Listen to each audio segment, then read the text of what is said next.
America has come to a crossroads in the issue of nuclear standoff with the Soviet Union. We face either the path of nuclear superiority or the path of nuclear reduction. Which path, in your view, do you believe is the best, and why is the other more dangerous? I believe the path of nuclear reduction is without a doubt the smartest and safest path. I'm trying to create a world that our kids can live in, that our children's children can live in, not in fear, believing in each other, believing in a safe world in which we all can negotiate and cooperate with each other. Everything can be solved through negotiation, and it doesn't always have to come down to fighting one another or threatening with threats of nuclear war. We're beyond that as American people, and we need to sit down for a second and negotiate and strategically communicate. Governor Reagan, do you have a response? I believe in everything and agree with everything that President Carter said, except how we achieve these goals. I believe that we should reduce the number of nuclear warheads, but we should not agree blindly like President Carter did with the SALT II agreement. We should enforce these bans or limitations on nuclear warheads either through sanctions or diplomatic negotiations. Because after SALT II, not only did they not honor their signed agreement, we found out that an entire Soviet brigade was stationed in Cuba, battle ready. So I hope to use hardline tactics to enforce these rules. Moving on to domestic issues. Mr. President, the USA has been facing and is facing many domestic scandals: Watergate, Vietnam, assassinations, inflation, etc. How would your administration heal the various internal wounds of our nation? Regarding the internal movements of our nation, I've established a task force that is working diligently every day as we speak, that goes over the ethics of moral decisions throughout our cabinet, my executive branch. We have had a history of moral and ethical dilemmas, and we're beyond that as Americans. I have firm belief that America will stay resilient and look in the future, and that we no longer need to look in the past at what we've done, but look where we're going. Governor Reagan. Could you restate the question? We've been facing many domestic scandals. How would your administration heal the various internal wounds of our nation? The reason we have so many scandals is because it's hard to hold account to this entire size of the federal government. We have bloated our government too big, too large. It's hard to keep track of everything that goes on. So under my administration, we'll get rid of various unneeded agencies and departments. That way, we have better track of what's happening. President Carter, you've mentioned the creation of 9 million new jobs. At the same time, the unemployment rate still stands high. What can you do for the American people to create more jobs? Well, regarding the unemployment rate, I think everyone knows that this recession we just experienced was the worst recession we've had since the Great Depression. However, we managed a normal economic growth. That implies 9 million jobs and a 3.2% GDP growth rate. Sadly, that's not good enough, and we need to remain resilient and working hard. As of working hard already, we are already importing 1/3 less oil from overseas than a year ago, decreasing our dependency on foreign oil. As I said previously, there's been a huge shift from the manufacturing industry to various other jobs. With that, we don't produce as much as we used to, and we need to. We need to give back to the American people and let them work for a living and stop depending so much on other countries. Can you repeat the question one more time, Warren? What can you do for the American people to create more jobs? Creating more jobs, I plan to raise the interest rate to get inflation under control, and on top of that, in decreasing imports and increasing exports. By doing that, we're going to go into the energy field, and along with solving our oil and dependency on fossil fuels crisis, we'll be engaging in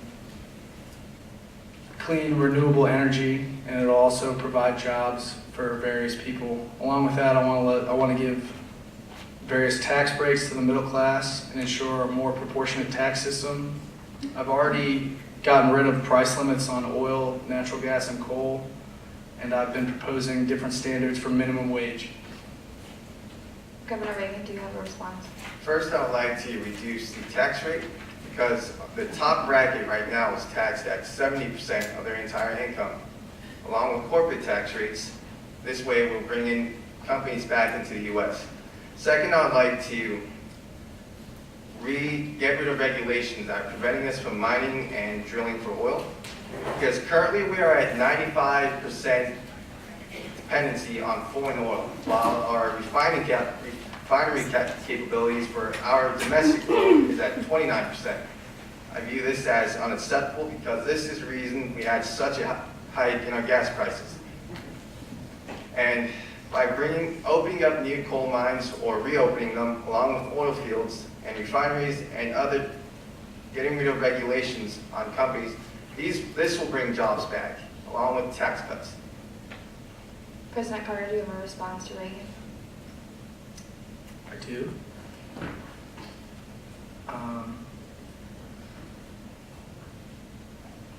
I believe that he is correct in talking about our dependency on foreign oil. However, in my recent term as president, I did get rid of price limits on oil, gas, and coal, which is decreasing regulations. And on top of that, I excised tax on oil barrels and produced which were only produced earmarked for green energy.